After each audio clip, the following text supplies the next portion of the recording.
informação nos torna crentes sonsos. É verdade, eu digo isso. A palavra de Deus, ela primeiro me alcança. A gente vira sonso, burocrático. A gente vai se acomodando, se amoldando.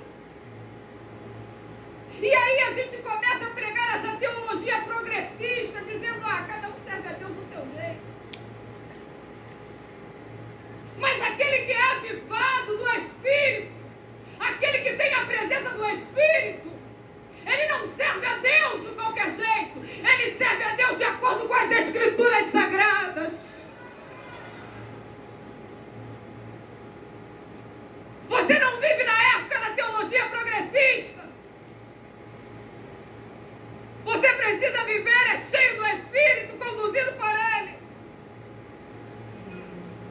Você não pode se permitir ser amoldado por este mundo, mas todo dia meditar nas Escrituras, para que essa Escritura transforme a sua mente e você tenha força, resistência, para de fato ser diferente aonde Deus te enviar. É fácil? Nem um pouco.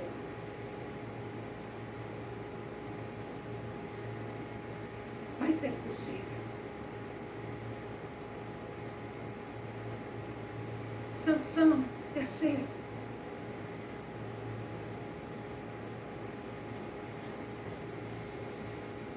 Tinha mania de flertar com o pecado.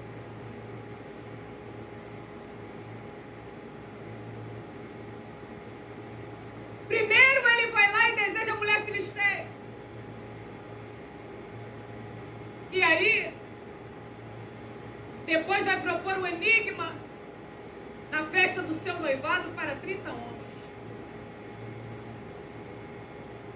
Daquela situação vai gerar uma grande consequência, porque aqueles homens vão incomodar a sua noiva para descobrir o enigma de Sansão.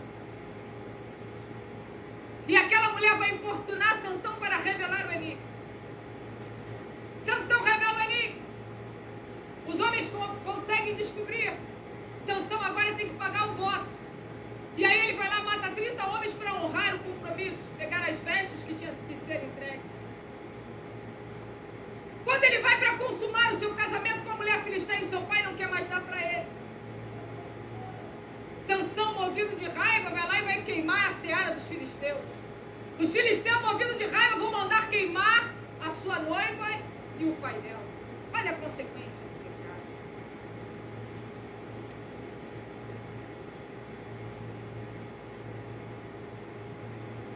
Sansão era um homem conduzido por suas emoções. O que eu acho interessante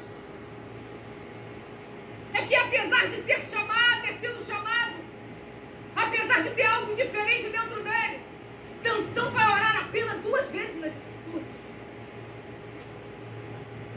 No momento que ele mata esses homens, que ele taca fogo na seara, que ele mata com uma queixada de jumento mais de 3 mil homens, ele vai ter sede e ele vai orar ao Senhor e vai pedir água. Um escolhido por Deus, ele precisa ter uma vida de oração. Sansão, ele vivia descuidado, porque ele se garantia na sua própria força. E às vezes a gente se esquece que nós somos completamente dependentes. Eu posso ter anos de igreja, conhecer as Escrituras Sagradas de cabo a rabo, mas se eu negligenciar a principal coisa, que é a oração, que me dá sensibilidade da palavra de Deus, certamente eu vou estar suscetível às astutas ciladas.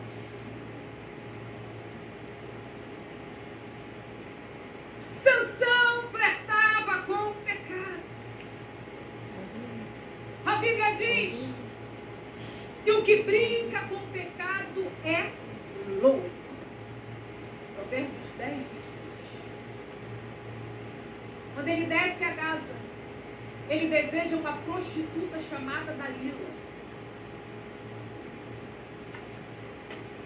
Sansão, novamente, repente, vai se envolver com uma mulher que representava perigo espiritual para a vida.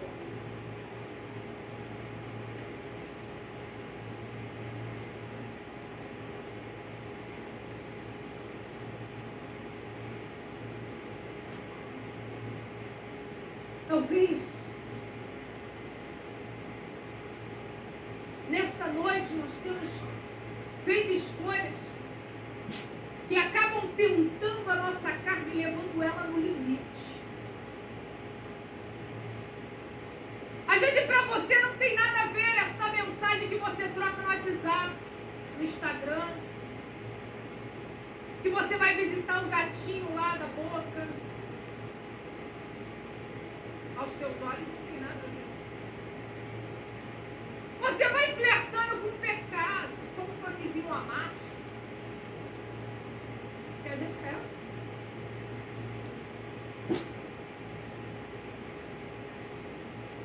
Sansão, ele flertou tanto que ele desejou a prostituta, foi ter com a prostituta, e isso foi uma consequência para o resto da sua vida. Eu já fui jovem como você, não sou. Tive muitos desafios na minha vida e eu já contei aqui parte do meu testemunho. Quem já ouviu meu testemunho?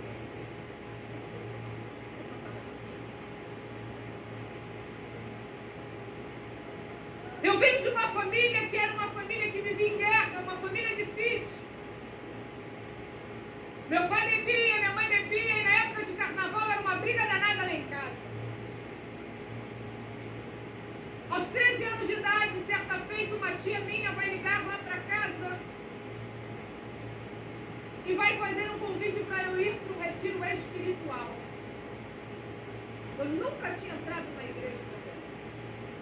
E aos 13 anos de idade, foi a mesma idade que eu comecei a jogar coisa. Minha mãe atende o telefone e a tia ligando, dizendo: olha, eu comprei o ingresso para a Paulinha ir para o retiro espiritual. Minha mãe chegou e falou o seguinte: Paulo, não pode esse negócio de crente, não. Só que eu estava na sala, eu ouvi e falei assim: eu vou seguir esse negócio de crente aqui em casa que eu não fico, porque era muito assim. E é difícil viver em lugares onde nossos pais não são exemplos, não são exemplos.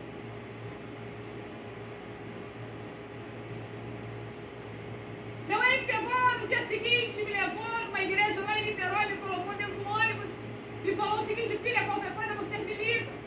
Só que antigamente não tinha esse negócio de celular. Celular antigamente era caro a beça. Retiro de antigamente era completamente diferente de hoje em dia. 6 horas da manhã sós com Deus. 9 horas da manhã culto no templo. À tarde o seminário, à noite culto novamente. 13 anos de idade, eu nunca tinha entrado numa igreja evangélica. 4 dias eu passei ouvindo falar desse tal Jesus. No último dia, tinha um pastor argentino pregando acerca dos discípulos no barco, aquela grande tempestade. De repente eu comecei a chorar. E saiu uma pessoa no meio do povo, olhou para mim e disse o seguinte: olha, você tem uma preocupação muito grande com a tua família. E é por causa da tua família que tu estás aqui. Mas a tua família está na palma das minhas mãos e vou eu fazer uma grande obra. Saí do templo para enxugar o rosto. Quando eu voltei ao templo, estava cantando um hino assim: não há Deus maior, não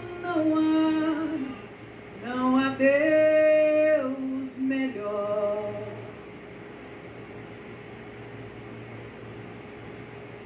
Vocês estão com fome, hein?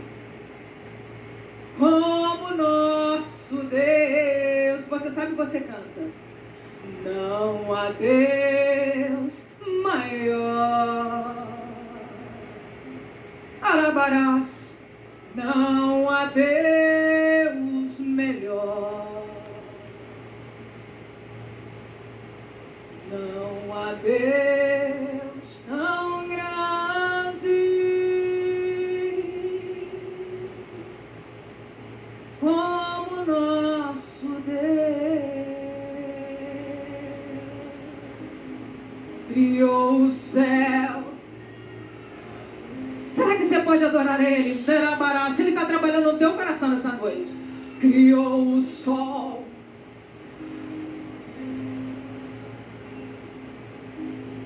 Tudo Ele fez.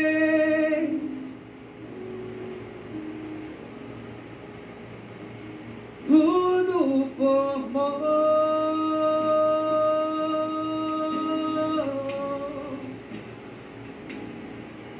Louvor.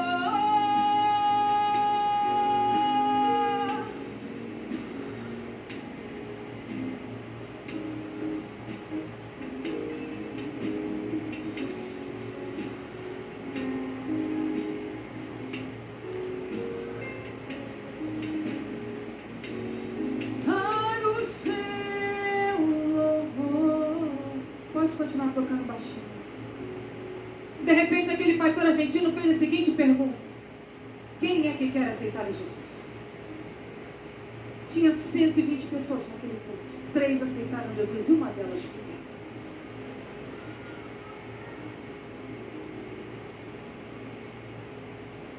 Não foi carne, não foi sangue, não foi ninguém que me empurrou, mas o próprio Espírito Santo de Deus já estava me conduzindo, dizendo: eu te escolhi no ventre da tua mãe, você foi chamada e separada por mim.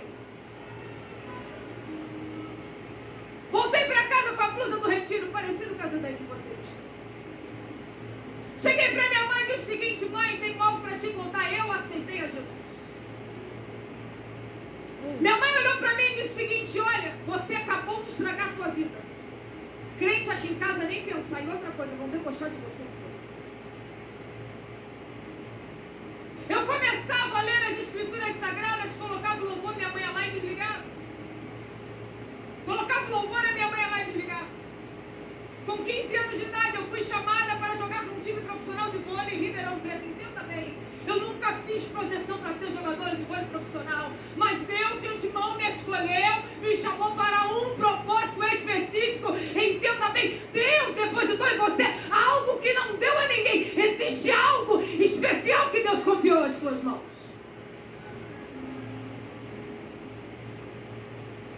Logo após eu fui convocada para a seleção brasileira. Quando eu cheguei na seleção brasileira, eu ligava para minha mãe e falava assim: mãe, faz um favor para mim, vai lá na igreja orar por mim, só dessa vez. Minha mãe chegou e falava assim: já te falei que eu posso ser de crente. Não. Mãe, por favor.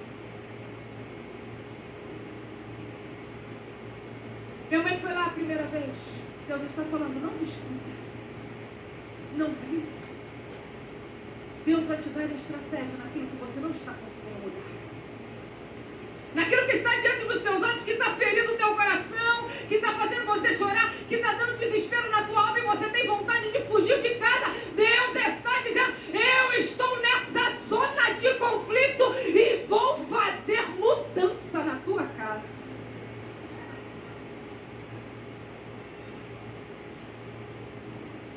Quando tinha algum jogo, eu ligava para minha mãe e falava: mãe, vai lá mais novamente. Minha mãe foi lá a segunda vez, na terceira vez. Minha mãe já estava lá na frente perguntando: pastor, que história é essa aí de Jesus? Que história é essa aí de Espírito Santo? Daqui a pouco a minha mãe estava sendo batizada no Espírito Santo de Deus e descendo as águas antes de mim, porque aquele que fez a promessa é fiel para cumprir no início, no meio e no fim.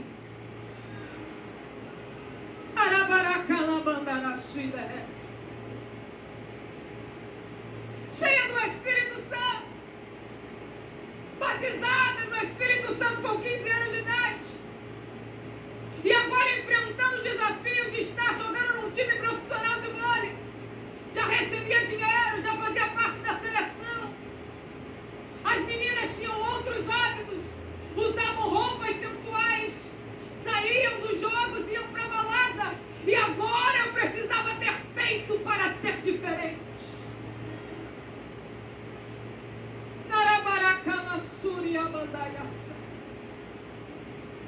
Eu morava com meninas que eram mais velhas, e elas ficavam me convidando para barzinho. Era uma luta, não estava junto, eu vivia uma vida solitária. Era uma escolha que eu tinha que fazer. Em dado momento eu cedi e comecei a frequentar barzinho. Até que o Espírito Santo de Deus falou no meu coração, dizendo: você precisa fazer uma escolha. Existe algo que eu depositei dentro de você. Existe um chamado que eu te confiei. E com 15 anos de idade, eu precisava fazer uma escolha. Ou eu ia continuar flertando com o pecado, sendo seduzida por aquele mundo, como Sansão fez. Foi seduzido, foi engodado, quis liberar logo seus desejos carnais, quis mergulhar na prostituição. Isso lhe custou os olhos, isso lhe custou a vida, isso lhe custou os melhores anos da vida dele. Você está entendendo o que o Espírito de Deus está falando contigo? Existe uma escolha a ser feita. E essa escolha é feita todos os dias. Todos os dias, seja para jovens, seja para velhos, seja para o que for. Todos os dias o pecado vai bater a nossa porta e vai nos assediar e vai nos convidar para a gente flertar com ele e vai mostrar que o outro lado é mais sedutor. Entenda bem, Satanás queria descobrir o segredo de Sansão e usou Dalila, e Dalila ficou importunando: me diz de onde vem a tua força. Ele já estava amarrado com o coração dele, e aí ela ficava insistindo. E às vezes a impaciência, a ansiedade de querer resolver algo acaba embaraçando mais os nossos passos.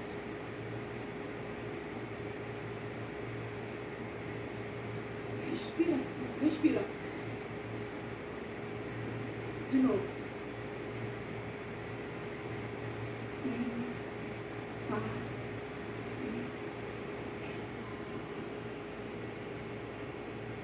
Tenha paciência.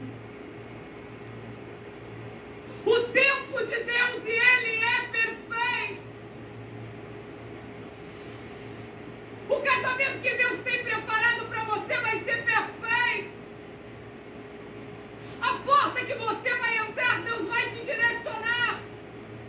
O que te cabe nesta noite é orar, jejuar, caminhar, direcionado por aquilo que o Espírito Santo de Deus tem ministrado ao teu coração. Você precisa ter coragem para ser diferente.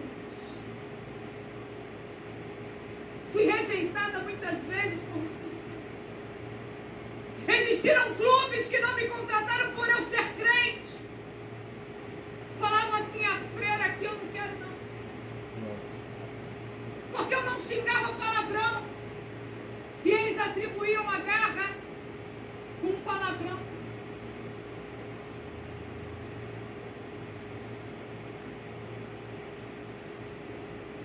Eu orava a Deus, e Deus falava comigo, falava assim: bom é para os jovens suportar o jugo da sua mocidade. Deus sempre falava que iria me surpreender, iria fazer. O que nem subiu no meu coração era o que Deus tinha preparado para a minha vida. Morei em vários estados, viajei por diversos países. Estou na terceira faculdade. Deus abriu porta dentro de portas e dentro de portas e dentro de portas e tem feito até o dia de hoje. É por isso que Ele diz: entrega teu caminho ao Senhor, confia nele e tudo mais Ele fará. Não ficará nada pelo caminho.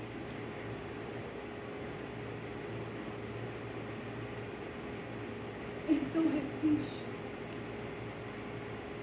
Sansão precisou perder os olhos.